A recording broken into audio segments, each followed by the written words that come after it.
Hi friends, எல்லோரும் எப்படி இருக்கீங்க? நல்லா இருக்கீங்களா? இன்றைக்கி வந்து பார்த்திங்கன்னா ரொம்ப ஹெல்த்தியான ஸ்வீட்ஸ் தாங்க நம்ம செய்ய போகிறோம். குழந்தைங்களுக்கு அடிக்கடி கடையிலேருந்து வாங்கி கொடுத்தோன்னா பார்த்திங்கன்னா ரொம்ப சளி பிடிக்குதுங்க. அதனால வந்து சரி வீட்டிலே வந்து இதை ட்ரை பண்ணலான்னு சொல்லிட்டு இது வந்து எங்கள் அம்மா வந்து அடிக்கடி செஞ்சு தருவாங்க. நாங்கள் சின்ன குழந்தையாக இருக்கும்போது அதே தான் என்னோடய குழந்தைக்கு நான் செஞ்சு கொடுத்தேங்க.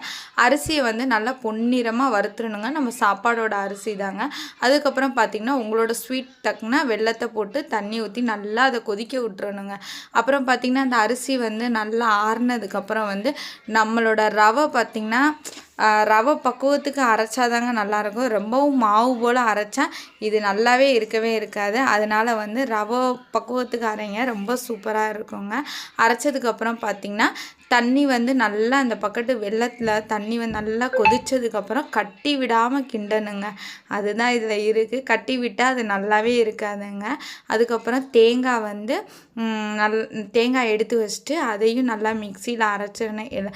துருவி போட்டால் இன்னும் டேஸ்ட்டாக இருக்கும். எனக்கு துருவ தெரியாதுங்க, அதனால் மிக்சியிலே அரைச்சிட்டு அதுக்கப்புறம் பார்த்திங்கன்னா ஏலக்காய் கொஞ்சோண்டு உப்பு போட்டிங்கன்னா இன்னும் டேஸ்ட்டாக செம்ம சூப்பராக இருக்கும். தட்டில் எங்கள் வீட்டில் நெய் இல்லாதனால நான் வந்து நல்லெண்ணெய் கொஞ்சம் தடவிட்டு இதை வந்து ஈக்குவலாக எல்லாத்தையும் சரிசமம் பண்ணதுக்கப்புறம் பார்த்திங்கன்னா கேக் மாதிரி வெட்டி சாப்பிட்டா அவ்வளோ டேஸ்ட்டாக செம்ம சூப்பராக இருக்குங்க.